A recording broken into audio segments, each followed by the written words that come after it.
Je lui ai fait comprendre que Ngor vit un traumatisme et que ce parking, s'il peut le délocaliser, qu'il le délocalise. Parce que les Ngoras n'accepteront jamais qu'une brigade de gendarmerie soit érigée sur ce parking. Je lui ai dit dans le plus grand respect aussi et dans la plus grande courtoisie parce qu'il est le président de la République. Et il a eu l'aimabilité et l'obligeance de me recevoir avec une haute personnalité religieuse du pays, que je ne citerai pas parce que je ne lui ai pas demandé la permission de citer son nom au niveau de la presse. Il a eu bonne écoute, très bonne écoute. Il m'a donné beaucoup d'explications concernant le problème de Ngor et je lui ai demandé de soutenir les populations de Ngor et d'accéder à cette demande de lycée et de délocaliser la gendarmerie. Parce que les populations ne l'acceptent pas. Et je l'ai sensibilisé en lui disant aussi que s'il ne le fait pas, ce serait comme un trophée de guerre de la gendarmerie. Et que les Ngorois, en passant là-bas, comme c'est leur porte d'entrée et de sortie, ne vont pas l'accueillir avec cœur, avec fierté. Or, les politiques publiques, les populations doivent s'en approprier. Et le président de la République a été très bien sensibilisé sur cette question. La question littorale a été abordée en profondeur. Nous avons aussi abordé le travail qu'il nous a donné. C'est pourquoi nous avons une communication très tempérée et pondérée aujourd'hui. Parce que le président de la République, Macky Sall, a reçu le collectif de Tanka, le collectif des 3 villages. Moi, je suis le coordonnateur de Ouakam et co-coordonnateur à Tanka. En ce moment, quand je communique, je dis qu'il faut de la responsabilité. Les Sénégalais, tous les Sénégalais doivent avoir la responsabilité. Parce qu'il y a quand même une certaine instabilité dans notre pays. Et nous n'avons pas intérêt à ce que le Sénégal soit en feu. Jàmm moo gën ay dëkk bi bu takkee àddina tukki Sénégalais yi xamuñu loolu. Donc aussi bien la presse, qui est notre support de plaidoyer, que les populations, nous devons avoir ce discours responsable. Maintenant, il a fait quelque chose parce que quand nous avons soulevé la problématique foncière de l'aéroport et quand nous avons revendiqué les terres de l'aéroport, qui est une revendication légitime, parce que depuis les réquisitions de 30 et de 47, mais nos parents avaient titré des champs de culture ici. Encore, c'est Tanke qui a donné l'aéroport à la colonie. Comme étant un acte humanitaire pour soutenir la Deuxième Guerre mondiale, parce qu'il était question d'aérodrome. Vous savez que Dakar, c'est une porte pour l'Afrique et il fait face aux États-Unis et un peu l'Asie et l'Europe. Donc nous sommes à un point extrêmement stratégique sur la carte du monde. Alors, nous avons des villages côtiers et le président a accédé à ces demandes en donnant 1000 parcelles pour chaque village. Le travail est en cours et en phase de finalisation. Nous devons lui remettre le dossier et il est très impatient qu'on lui remette le dossier. On en a parlé en profondeur. Très impatient. Et après qu'on l'aura remis ce dossier de Dagoholpe, il va quand même donner 3 hectares dans l'aéroport et 1 hectare au camp de gendarmerie. Et encore, il nous a fait la promesse et il nous a donné un peu le gage que les zones de servitude de l'aéroport, dans la perspective d'une délocalisation, parce qu'il y a des voies qui doivent quitter ici et aller à l'AIBD, qu'il va penser quand même, et même au-delà de l'aéroport, à accompagner nos villages côtiers qui sont cernés par la mer, donc à les accompagner pour leur extension. Donc c'est ce que nous avons eu hier là-bas, hormis d'autres dossiers qui sont quand même assez privés. Alors c'est le lieu de l'en remercier pour l'audience qu'il nous a accordée, pour le temps qui était assez long quand même, pour l'écoute qu'il a eue. Et nous profitons vraiment de cette occasion pour le remercier sincèrement. Donc je vous remercie, la presse aussi. Et je remercie tous nos invités ici présents aujourd'hui à ce point de presse. Alors, comme je l'annonçais dans mes propos liminaires, nous avons un invité de marque, un grand monsieur, quelqu'un que je respecte. Déjà, il nous a encadrés dans le mouvement navétane. C'était le financier de l'ODCAV de Dakar. Voilà. Quand nous faisions nos balbutiements dans le monde associatif, il a guidé nos pas. Donc c'est quelqu'un que nous... Et puis jusqu'à aujourd'hui, M. Mbacké Seck, qui est une icône dans le combat de la baie de Hann et qui vient d'avoir une brillante victoire, il va revenir sur ça, nous a fait l'honneur, il est de la plateforme Les Échos du Littoral, de SOS Littoral, nous a fait l'honneur de ce... Et Mbacké, je vous remercie infiniment. Donc, je lui laisse la parole et je m'excuse aussi d'avoir un peu long sur cette communication. De Ouakam qui viennent de Ndayan, des Almadies et moi-même de la baie de Hann. Comme nous le savons dans ce pays, de Popenguine aussi, comme nous le savons dans ce pays, nous avons énormément de problèmes sur le littoral sénégalais. Ce littoral est vulnérable au changement climatique avec l'avancée de la mer. Ce littoral est vulnérable à la pollution parce que partout nous avons des plages extrêmement polluées. Ce littoral est aujourd'hui vulnérable aux inondations. Mais ce littoral est surtout vulnérable aux prédateurs fonciers. Sur les 700 km de côte que nous avons, partout nous avons des conflits fonciers. Et tout le monde sait que la loi 76-66 du 2 juillet 1976 gère le domaine public de l'État. Et dans ce domaine public de l'État, nous avons le domaine public maritime qui, malgré toute la volonté politique affichée par le président de la République, comporte beaucoup de conflits. Nous avons aujourd'hui Ngor, à Yarah, à Dalifort, beaucoup de conflits. C'est le cas à Ndayan, c'est le cas à Bargny, c'est le cas à Lompoul, c'est le cas à Diogo, c'est le cas à Saint-Louis. C'est le cas le long des 700 km de côte que nous avons cette vulnérabilité aux prédateurs fonciers. Or, l'acquisition d'un espace au niveau du domaine public maritime est encadrée. Pour avoir un terrain sur le domaine public maritime, ce n'est pas le CCOD qui est compétente.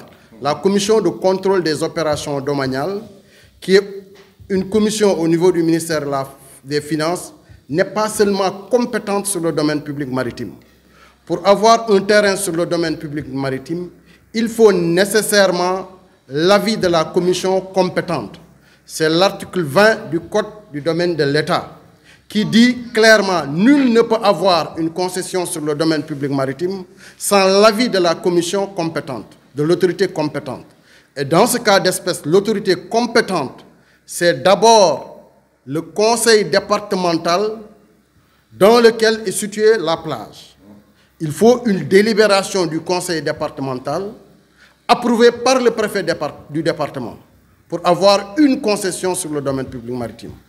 Pour avoir une concession sur le domaine public maritime, il faudrait impérativement respecter les dispositions du Code de l'environnement, la loi 2001-15, dans ses dispositions L48, L49, jusqu'à la disposition L52 qui est relative aux audiences publiques. Donc, l'audience publique est extrêmement encadrée par le Code de l'environnement. Mais beaucoup de concessions sur le domaine public maritime ne respectent pas l'étude d'impact environnemental et social qui est obligatoire.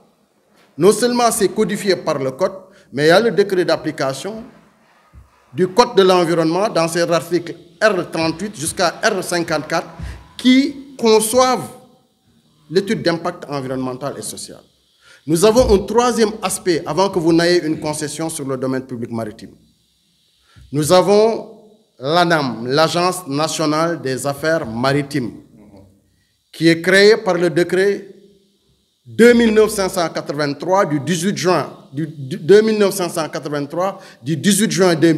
en son article 3, qui dit clairement que l'Agence nationale des affaires maritimes a compétence sur les embarcations en mer, a compétence sur les gens de la mer, c'est-à-dire les marins, a compétence sur la police maritime, mais a surtout compétence sur le domaine public maritime, qui est même habilité à rectifier les concessions octroyées sans respect de la loi.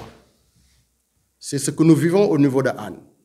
Quelqu'un est venu s'approprier de la seule plage disponible sur une ronde de 4 km, sans avoir l'avis de l'ANAM, sans avoir un décret de déclassement du chef de l'État, sans une étude d'impact environnemental et social, sans une délibération de la ville de Pikine approuvée par le préfet. Il est venu mettre un mur de 60 mètres de large sur une longueur de 400 mètres, un mur d'une hauteur de 4,50 m jusqu'à dans l'eau. Et nous rappelons, sur la frontière américaine entre les États-Unis et le Mexique, nous n'avons pas un mur de cette nature.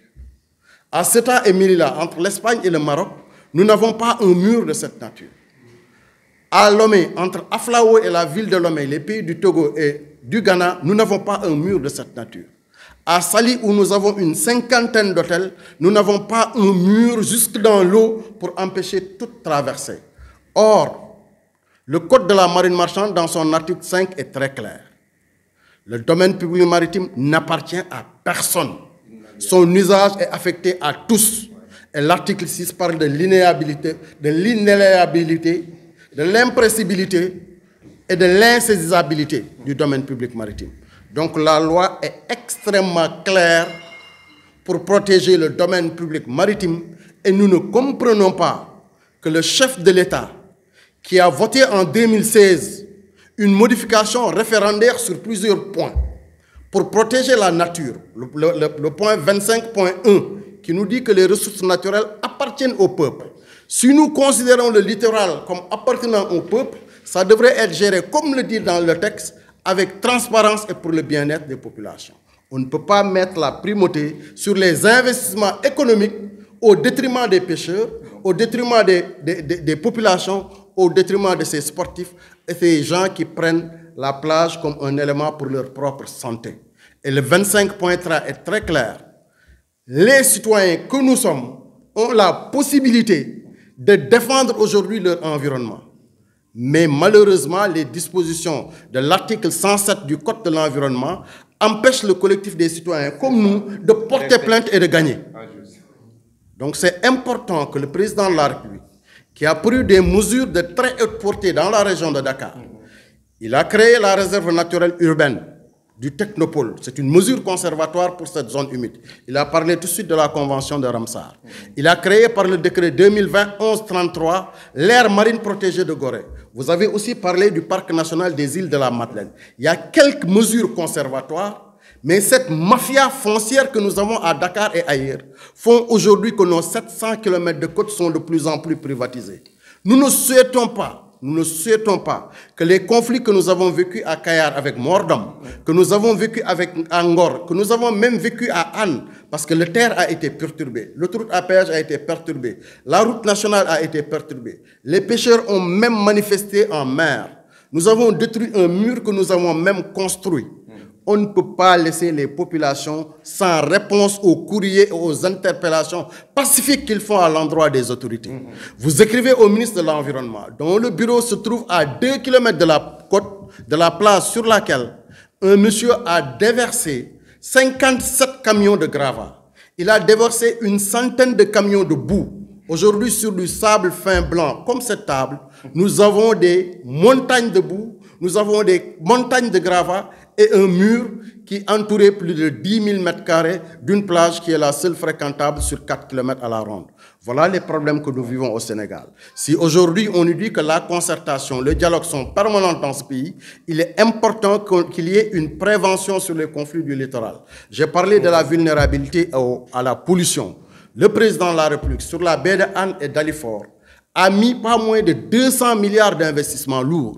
110 milliards pour la dépollution de la baie de Hann, 13 milliards pour la restructuration de Hann, 9 milliards contre les inondations de la Cité Soleil environnante et un complexe frigorifique de 3 milliards. On ne peut pas améliorer les eaux de la baie de Hann et nous empêcher d'avoir une plage où se baigner. Parce qu'avec l'avancée de la mer, aujourd'hui, les pêcheurs ne peuvent pas raccommoder leurs filets sur la plage. On ne peut pas faire du carénage sur les pirogues sur la plage. Mais la seule plage possible que les pêcheurs appellent Haute-Beu, parce que c'est un endroit, c'est une zone frayère, où les alevins se reproduisent et grandissent.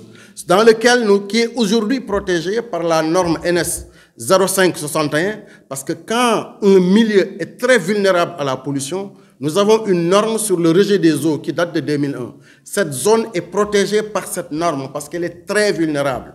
Mais aujourd'hui, quand une seule personne l'occupe, en face de lui, nous avons 110 000 habitants des communes de Anne et des communes de Dalifort. Et cette plage polarise les gens jusqu'à Pékin. Nous pensons que c'est une absurdité qui ne repose sur rien, qui doit cesser dans les meilleures conditions. Parce que lui-même, il dit que dans cette zone, il n'a trouvé que des vendeurs de drogue et des gens qui l'occupaient. Mais tout le monde sait aujourd'hui que si vous avez une gare maritime, avec des bateaux qui peuvent naviguer très rapidement, vous pouvez aller en pleine mer, faire un transbordement de la drogue dure qui nous vient de l'Amérique du Sud et le déposer dans une gare maritime à l'abri de la police, à l'abri de la gendarmerie et des forces de défense et de sécurité. On ne peut pas mettre une gare maritime dans une zone qui est cernée par les pipelines de la SAR, qui sera entourée par le gazoduc, parce que nous avons ce projet. Et vous ne pouvez pas aménager une gare maritime de 9200 mètres carrés. Or, la plus grande gare maritime du Sénégal fait seulement 1800 mètres carrés. Lui, il veut faire une gare maritime sur 9200 mètres carrés. Est-ce une gare maritime? A-t-il le droit de construire un mur? A-t-il le droit de déverser des gravats sur la mer? A-t-il le droit de perturber les zones frayères? Voilà les questions que légitimement, nous, populations, nous avons posées. Et comme vous l'avez dit en évoquant le Daourmbaye, mais sur cette plage, nous avons un génie qui tous les soirs sort pour faire ses entraînements. Lorsqu'ils ont érigé ce mur, le génie appelé Tyson Gate est venu faire tomber le mur sur 500 mètres. Donc voilà la situation que nous vivons aujourd'hui. Nous ne sommes pas restés comme ça, nous avons porté plainte. En tout cas, merci de votre aimable attention. Merci beaucoup. Bon, je pense. Oui.